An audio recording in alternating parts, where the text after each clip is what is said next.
Šlápněte na to trochu, ať nemusím brzdit. Co? Kolik vám to žere? Takových 10. Je, já už to mám 2 roky a ještě jsem tolik neprojezdil. To musí stát ale prachy, víte? No víte, zadarmo to není. Ale já nemyslím tohle. Slečna!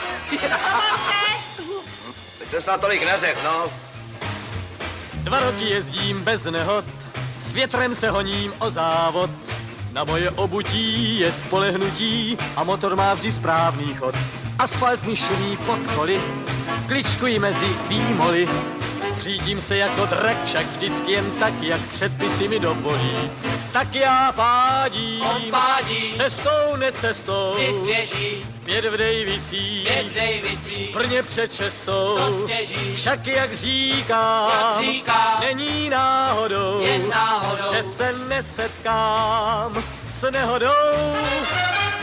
Bez nehod jezdit dovedu, tak vedu stroj svůj kupředu, vždy stejnou rychlostí a bez starostí.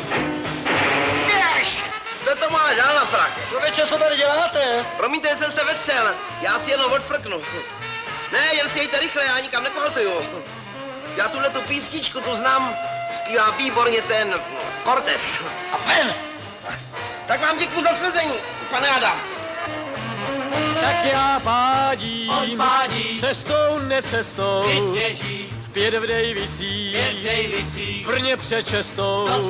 Však jak říkám, není náhodou, že se nesetkám s nehodou.